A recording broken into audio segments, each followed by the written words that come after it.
على سيدنا محمد وعلى آله أجمعين. قدومي كحجين كواد قلها وكيلة دولة بودلان. قدومي كحجين كلباد قلها وكيلة دولة بودلان. مدنياشا شرفت بدن قلها وكيلة دولة بودلان. حجيها agaasimayaasha iyo hawlwadeennada golaha wakiilada iyo bahda saxaafadaba dhammaantiin waxaan ku salaamayaa salaanta islaamka assalaamu calaykum waraxmatullaahi wabarakaatuh. subax wanaagsan mudanayaal, soo noqod wanaagsan. waxaynu ku guda jirnaa weli kalfadhigeennii kontonaad oo maanta ay tahay fadhigiisii 31aad. mudayna hadda fasax ku jirnay kooban oo hawlo shaqo oo guddiga aynu u dirnay aynu ka warsugaynay. guddiga aynu u saarnay arrimaha garsoorka waan jawaab idinka hayno, iyo guddigii la xisaabtanka aan u saarnay isagana aan jawaab idinka hayno. sidaa daraaddeed hawl maalmeedkeennu maanta waxa weeye maxkamaddii sare iyo la xisaabtanka, kadibna aan barnaamijkeenna soo gabagabaysano. ka hor intaanan qorshaha gudagelin qodobka koowaad ee maxkamadda sare ayaynu gudagelaynaa. waxaa hortayda taal waraaq codsi madaxweyne oo ku taariikhaysan 25 Sebtembar 2022. xogayaa waxaan ka codsanayaa inuu waraaqdaas golaha ka hor akhriyo. kusoo dhow xogay. mudane gudoomiye waa mahadsan tahay. warqadda tirsigeedu yahay 156/2022 Garowe Sebtembar 25 2022. ku gudoomiyaha golaha wakiilada dowladda Puntland ujeedo codsi mudaynta magacaabida maxkamadda sare. mudane gudoomiye mudanayaal, waxaa sharaf weyn ii ah in golaha wakiilada dowladda Puntland aan u soo gudbiyo codsi ku saabsan mudaynta magacaabida xubnaha maxkamadda sare ee dowladda Puntland muddadaas oo dhan 30 cisho oo ku soo dhammaystirayo xubnaha maxkamadda sare ee dowladda Puntland. haddaba waxaan si xushmad iyo qadarin leh golaha wakiilada uga codsanayaa inay aqbalaan codsigan. wada shaqayn wacan. سعيد عبد الله دني مدحوينها دولة بوتلان وبالله التوفيق والسلام عليكم. shirkadda daryeel deegaan waa shirkad ka shaqaysa nadaafadda magaalada Garowe. waxay shirkadu qaabilsan tahay qaadista qashinka dareeraha iyo adkaaba iyadoo kugu adeegaysa hufnaan iyo howlkarnimo goobtaada ganacsiga, xafiiskaaga ama gurigaaga. waxay shirkadu ku diyaarisay nooc walba oo haamaha qashinka lagu kaydiyo iyadoo shirkadu ka qaadayso fee aan badnayn. haddaba aan wehel ka dhigano shirkadda nadaafadda ee daryeel deegaan si looga fogeeyo qashinka. mudanayaal, sida aad maqlaysaan goluhu waxa uu furnaa oo kalfadhigan waqtigiisii aan ugu darsanay muddada oo horkeenidda maxkamadda sare ee golaha iyo in la xisaabtanku soo gabagabo. codsigu madaxweynuhu soo qoray ku taariikhaysan 25 bisha oo shalay ahayd waa ka xogayuhu ka hor akhriyay golaha. waxaan rabnaa intaynaan barnaamijkeenna kale u gudbin inaan ka jawaabno marka koowaad codsiga madaxweynaha.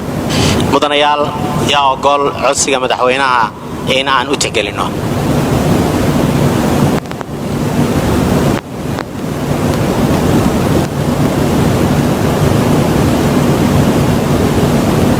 yaa diiday?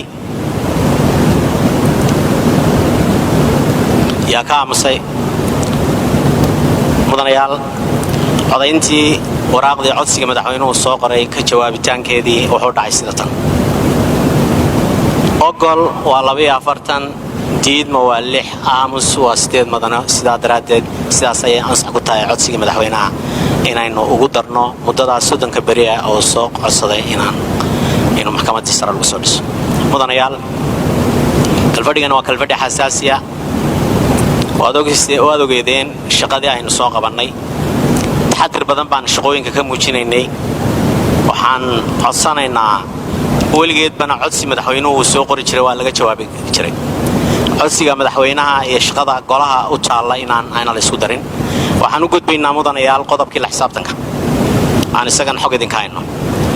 qodobkii la xisaabtanka guddigii way soo gebagabeeyeen shaqaduna waa diyaar la xisaabtanka laakiin waxa ka koow ah maxkamadda sare ilaa maxkamadda sare la keeno oo madaxweynaha ay ka soo dhamaato la xisaabtankeena dib aynu dhiganay way isku xidhayeen way saarayeen madaxweynaha waxa laga rabaa inuu maxkamaddii sare golaha hor keeno la xisaabtanku ayay ku jirtay maxkamadda sare haddaan maxkamaddii la sare la keenina la xisaabtankii wuxuu noqonayaa qabiyo kamana hordegi karna mudanaya la xisaabtanku wuxuu soo gabagaboobayaa maalinta uu madaxweynuhu maxkamadda hor keeno baarlamaanka ilaa maxkamadda baarlamaanka la hor keenana guddigii baan la shirnay daan shirgudoonahay saakoo dhan baan fadhinay caada waxay ii ahayd intaan 9:00 subaxnimo la gaadhin inaan kursigayga soo fadhiisto 9:00 barkii baan saaka soo fadhiistay waxaan ka shaqaynaynaa waa siyaasad waxaan ka shaqaynaynaa waa masiirka ummadda waxaan ka shaqaynaynaa waa masiirkii dalka dhinac kastaan ka rognay annagii guddigii waan dhaafin kari weynaa halkaa waxaan dhaafin kari weyno shaqadu noqotaana lagu hogaaminayaa golaha mudanayaal goluhuna mudanayaal ma noqon karo meel xaragaala oo nin walba intuu mikrofoonka iska furto iska qayliyo xeerosaad buu leeyahay dastuur baa dad ku dhaqaynaa golaha iyo isku duubnadiisana waxba kama khaldana hal la ilaaliyo annagoo shirgudoona baa waxaan u hoggaansanay waxa aad rabitaan iyo rabitaankiina inaan golaha ku hogaamino golaha hal la ilaaliyo mudanayaal hal la ilaaliyo sidaa daraaddeed mudanayaal kalfadhiga goluhu maanta waan soo gebagabaysanaynaa waxaynu soo gebagabaysanaynaa la xisaabtankii ma dhammaan ilaa maxkamaddii golaha la hor keeno annaga taa idinku garab taagan ilaa golaha la hor keeno ma dhammaan sidaa daraaddeed mudanayaal waxaan aad iyo aad idinkaga mahadnaqayaa muddadii kalfadhigan kontonaad uu furnaa shaqada wanaagsan uu goluhu qabtay ee isku duubnida taas ayaa la rabaa in halkaa laga sii wado goluhu isku duubnaado waxaan aad iyo aad uga mahadnaqayaa shacabka iyo bulshada reer Puntland ee inagala socotay hawada ee uu gaadhayay warbixinteenna iyo habsamay socodka goluhu mudanayaal waad ogtihiin dalku maxkamad sare ma leh haddaanu maxkamad sare lahayna sharciyada kama jirto maalmahan oo dhan waxaan arkaynaa wasiiro ay dhaarinayso maxkamadda rafcaanku xaq uma laha dastuurku wuxuu qabaa madaxda sare ee dawladda Puntland sida qodobka 132 qabo in maxkamad sare dhaariso mas'uuliyiinta xilka sarsare ay ka qabanayaan dawladda Puntland daarta dastuurigiina waxay ku caddahay dastuurka waxaan ka codsanaynaa madaxda hogaaminaysa fulinta inay u hoggaansamaan dastuurka mas'uul kasta oo aan maxkamad sare aan soo dhaarin xasaanad la siin maayo lama siin doono mudanayaal sharciga ayaynu ku taagannahay sharcigaynu ilaalinaynaa qawaaniintaynu ilaalinaynaa sharafta iyo qiimaynka baarlamaanka ayaana halkan u joognaa inaan ilaalino mudanayaal taa la ogaado ma ogolin haddaanu shirgudoonka nahay in shuruucda dalka lagu gafo meel looga dhaco qiyamka baarlamaanka iyo xasaanada mudanayaasha iyo sharafta goluhuna ay u socdo cidna taa kaga haybadaysan mudanayaal shaqadana hal loo ogolaadsay tahay sidaa daraaddeed mudanayaal waa idinka mahadnaqayaa kalfadhigan sidoo kale bahda warbaahinta idinkoo isku duuban waxaan idinka mahadnaqayaa sidii wanaagsanayd ee aad nagala shaqaynayseen kalfadhiga kontonaad inaan daadihinno oo aad ugu gudbinayseen bulshada oo mahadsantihiin kalfadhigii kontonaad waa inoo xidhan yahay waa inoo iyo kalfadhiga 11 insha Allah tan ka kooban waa mahadsantihiin